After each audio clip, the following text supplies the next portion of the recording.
At a competition in the UK this last Sunday, absolute pandemonium broke out after one of the most improbable events ever seen in speedcubing's history took place. And luckily, two Rubik's Cube world champions Felix Zemdegs and Philip Weyer were there to witness the very beginning of it. But at this point, they nor anyone there had any idea of what they were truly in for. In front of them, getting ready for Solve 2 of Round 2 is UK native Jake Brown with a personal record of 5.91 seconds, good enough for 775th in the world. But these next few seconds mark the beginning of what was simply an unreal series of events. The UK national record has been held by Chris Mills for the last 812 days going into this moment at 4.59. In Europe as a whole, only one person has ever solved the Rubik's Cube in under 4 seconds officially. But let's just say that that's about to change.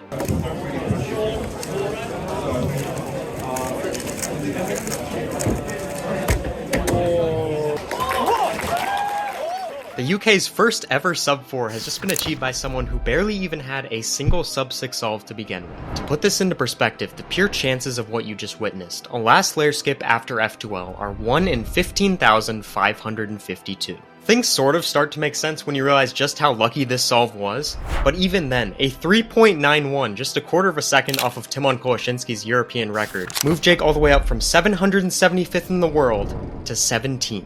Though getting a last layer skip in competition is a fantasy for many, and has happened in the past, statistically once every 15,000 solves, it's safe to say that what proceeded to happen over the span of the next 2 minutes, ladies and gentlemen, defies all laws of reality, and I speak for so many when I say that it just didn't feel real. You see, Jake's 3.91 was just 29 moves, that's around half as many as the average top level solve. So naturally, for everyone who had just seen this happen, there was one question that immediately came to mind. How good was this scramble really? The amount of luck needed for a sub 4 done at just 7 turns per second quite frankly does not exist. 2019 world champion Philip Weyer got the same scramble on solve 2 of this round, but he doesn't do yellow cross, so he was unable to find the solution. And neither was 2-time world champion Felix Zemdegs, who executed the solve on a different cross color entirely, ending with a 5.53. Was Jake's solution really just that different from what anyone else would do that there wouldn't be a single other person in this round who would find the same path to 1 in 15,000 odds? Well, it turns out, yes, it was just that different that no one else found Jake's solution on this scramble.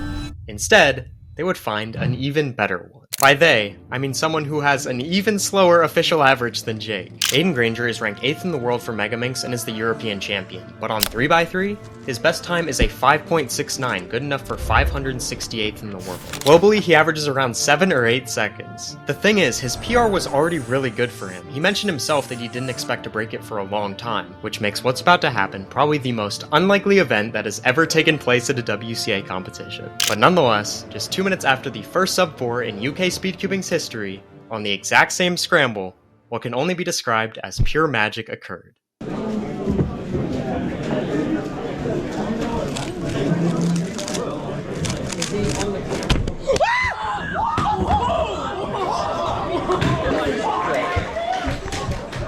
Most people, including myself, after seeing both of these solves on the exact same scramble in the exact same round, immediately thought we knew what was going on here. They found the same solution and both got incredibly lucky. But instead, what you just witnessed had a 1 in 241,927,104 chance of happening. In fact, the odds of this occurring are so small that you have a higher chance of being killed by an asteroid than ever seeing this take place again in your lifetime. Jake and Aiden are both dual color neutral, meaning they can solve on either white or yellow cross. Just looking at white here, it is pretty nice. You do have this X cross opportunity with the blue-red, but they both ended up going for yellow here, funnily enough doing the exact same cross solution, even though the entirety of the rest of the solution was different. So obviously all you need to do from this position is insert both the orange and the blue cross edges. And how they ended up doing that is the most straightforward way that also preserves this blue and orange pair. So that's simply with L, F2, L prime, and that will move this pair into the top while also solving the blue edge, and then just bringing the orange edge down. So that is the only thing both of these solves had in common in terms of their solutions. So what Jake actually did here for the first pair of the 391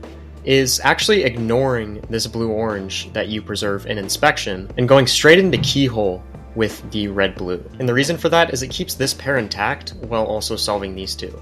So simply doing a D prime, and then inserting this corner into the bottom, and then you just do a D to align it. And now we still have this free pair, and what we can do is just rotate and then solve it, so that's exactly what Jake does. And then you can already start to tell how nice of an F2L this is, and just rotating You can choose between either one of these two, going for the orange-green in the solve.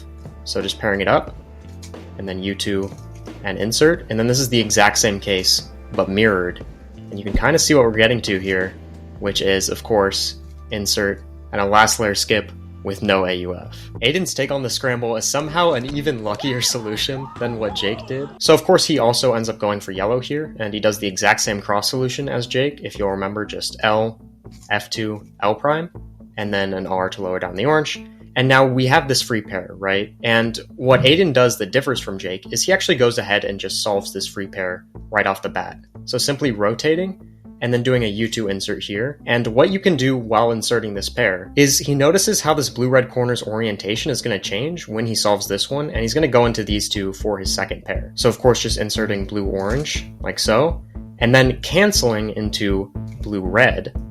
So pairing them up in the back right here, and then just doing a U2, and inserting them. So now we have both of the front right slots solved. So what actually ends up happening in the solve, if you watch it, is he pauses for like half a second right here to determine which pair is better out of the green red and the green orange. But eventually he does find the optimal solution for the last two pairs, which is to insert the orange green first by just doing the standard solution like this.